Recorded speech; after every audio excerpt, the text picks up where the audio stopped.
Hello दोस्तों। Permanent court of आर्बिट्रेशंस Hague ने एक रूलिंग जारी किया है। इनका एक ऑर्डर्स आया है इंडिया के अगेंस्ट, और इंडिया ने उसको रिजेक्ट कर दिया है। ऑर्डर क्या आया है? ऑर्डर आया है कि इंडिया ने इंडस वाटर ट्रीटी जो 1960s में साइन हुई थी बिटवीन इंडिया एंड पाकिस्तान, और उसको वोयलेट किया है।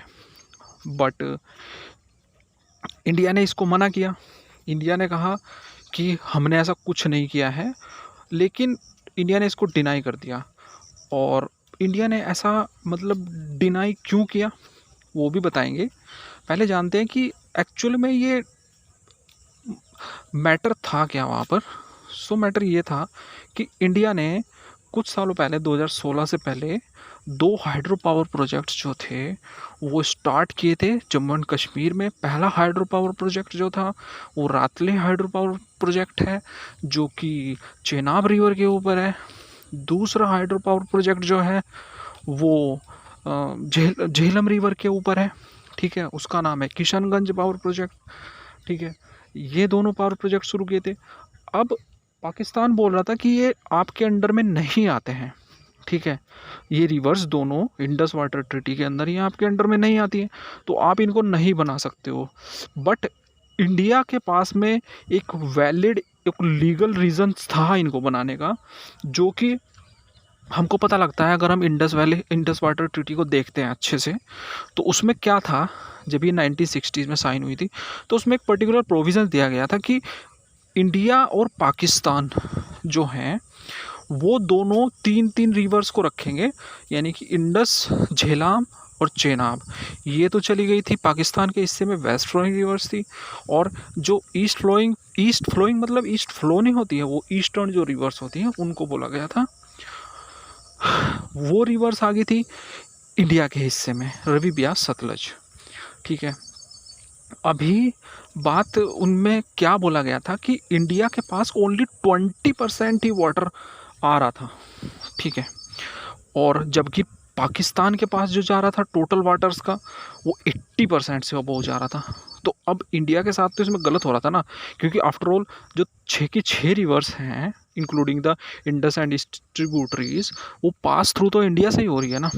ठीक है, इंडिया को, और इंडिया अपर स्ट्रीम में आता है तो उसको तो जाहिर सी बात है उसको शेयर ज़्यादा मिलना चाहिए, लेकिन ऐसा हो नहीं रहा था। तो उस वजह से वो एक्सेप्शंस दिया गया था कि इंडिया जो है वो limited use for irrigation purposes and for power projects और तुम्हारे फिशिंग्स और जो छोटे मोटे काम होते हैं वाटर यूसेस के, इनके लिए कर सकता है उन रिवर्स का यूज़।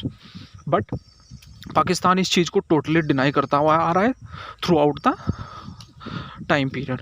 एंड इसके बाद 2016 में जब वर्ल्ड बैंक को अप्रोच करता है पाकिस्तान अगेन, और वो बोलता है कि आप इसको मतलब इसको रिजोल्व करवाइए इशू को, तो वो परमानेंट कोर्ट ऑफ आर्बिट्रेशन के पास चला जाता है, डायरेक्टली केस फाइल कर देता है इंडिया के अगेंस्ट। बोलता है कि और इस पे वो जो परमानेंट कोर्ट ऑफ आर्बिट्रेशन है वो इंडिया को लेटर जारी करता है कि आप इसमें पार्टी हो केस में।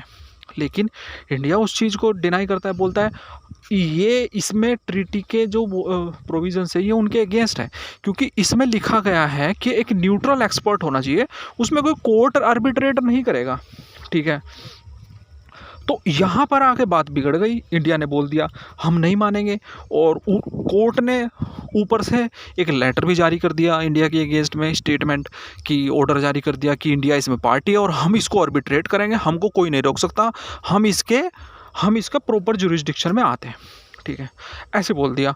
और फिर इंडिया उससे और ज़्यादा बात बिगड़ गई।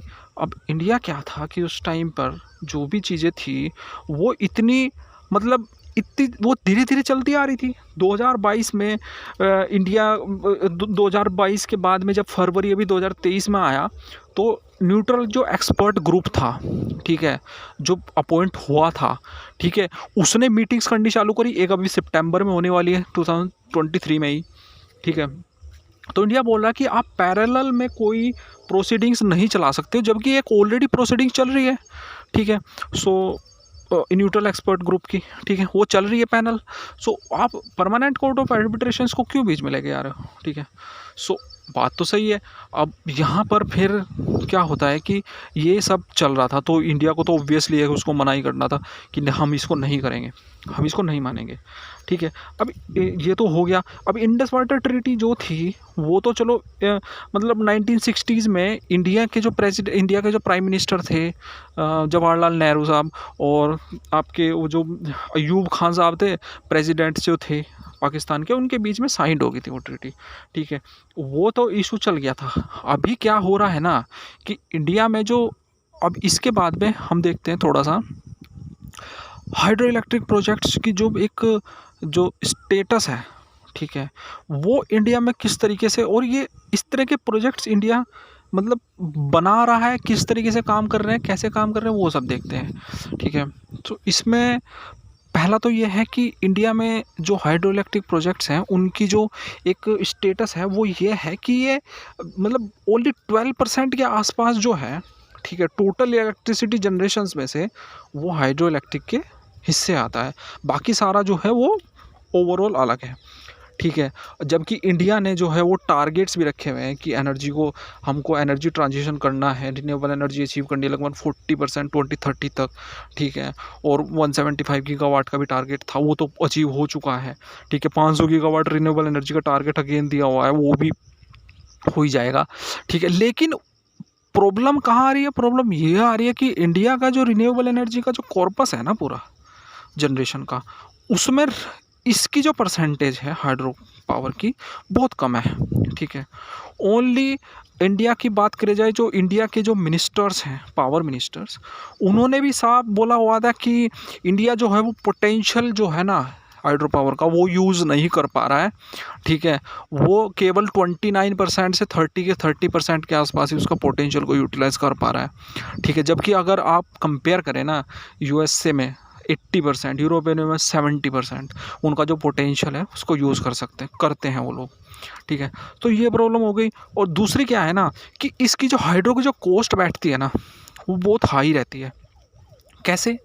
वो ऐसे हाई रहती है, पहली बात तो बनाने में इसको इतना प्रोजेक्ट्स को इतना खर्चा आता है, उसके लिए फाइनेंशियल अरेंजमेंट करना बहुत डिफ़िकल्ट होता है। बैंक्स उसके लिए तैयार नहीं होते इन्वेस्टमेंट करने के लिए, क्योंकि इसमें बहुत सारे इश्यूज़ इन्वॉल्व होते हैं। इन्वायरमेंटल क्लियरेंस का इशू रहता है कहीं पे, और ये मेनली जो हैं ये बायोडाइवर्सिटी हॉटस्पॉट एरियाज़, यानी कि जो बायोडाइवर्सिटी कंजर्वेशन रिजर्व्स टाइप है ना, जो ही वेस्टर्न हिमालयाज़ हो गए, नॉर्थ ईस्टर्न स्टेट्स में, मैक्सिमम स्टेट्स में बने हुए हैं स्मॉल प्रोजेक्ट्स, ठीक है। वो सारे प्रोजेक्ट्स जो हैं वो सेंसिटिव एरियाज़ में आते हैं, ठीक है। अब उनके लिए क्लियरेंस, पहली बात तो क्लियरेंस ही मिलना मुश्किल हो जाता है। क्यों? क्योंकि एनजीओज़ वगैरह आके उसमें बहुत सारा हंगामा कर देते हैं, ठीक है। फिर उसके बाद में अगर क्लियरेंस मिल भी गया, ठीक है, वहाँ तक पहुँचने के लिए इंफ्रास्ट्रक्चर इतना ज़्यादा ख़राब है, ब्रिज नहीं है, रोड्स की प्रॉब्लम, ठीक है, और एयर स्ट्रिप्स की प्रॉब्लम, ठीक है, और ऊपर से पावर को जो वहाँ से डिस्ट्रीब्यूशन नेटवर्क है वो फैलाने में सबसे बड़ी प्रॉब्लम आती है, ठीक है। भाई पावर बना तो ली, लेकिन अब इसको मेन जो ग्रिड है उसके साथ जोड़ेंगे कैसे, ठीक है, ये भी तो एक मैटर हो गया, ठीक है। ये सारे इश्यूज आते हैं उसमें। और फिर एक प्रॉब्लम पावर परचेज एग्रीमेंट्स की भी आती है। इंडिया जो है वो पावर परचेज एग्रीमेंट के मामले में थोड़ा सा मतलब स्ट्रिक्ट था पहले कि आपको रिन्यूएबल एनर्जी की इतनी परसेंटेज खरीदनी पड़ेगी, लेकिन अभी डे पावर के जो एग्रीमेंट्स होते हैं ना, मतलब आपको आज कितनी खरीदनी है आप वही सेम डे के लिए भी अरेंज कर सकते हो। इसलिए इंडिया ने पावर एक्सचेंजेस बनाए हुए हैं फिलहाल। तो ये जो पावर एक्सचेंजेस हैं ये अब मतलब उसी तरीके से काम करते हैं जैसे कि ये पर्टिकुलर एक्सचेंजेस काम करते हैं। तो इनमें इनमें अब जाओ, लाइट ख़रीदो जितनी किसी स्टेट को चाहिए या किसी कंपनी की इंडस्ट्रीज़ को चाहिए या कोई मतलब जो डिस्ट्रीब्यूटर है उनको चाहिए, वो इसको लेकर के दे सकते हैं। लेकिन अभी भी कॉस्ट इसकी ज़्यादा पड़ती है, तो इसकी वजह से सरकार जो है वो हाइड्रोजन की तरफ मूव कर रही है। इलेक्ट्रिक व्हीकल्स जो हैं कि वो सोलर एनर्जी वगैरह का यूटिलाइजेशन, विंड एनर्जी की तरफ ज़्यादा, जियोथर्मल एनर्जी। अभी आप देखोगे लद्दाख में साइट्स, हमारे यहाँ पे लार्जेस्ट साइट है लद्दाख में जियोथर्मल की, उसको देखा गया, ठीक है। ये सब चीज़ें चलती आ रही हैं। सो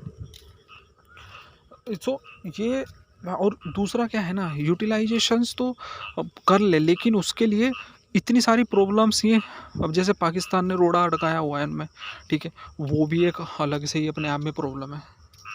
so thank you so much guys, have a nice day.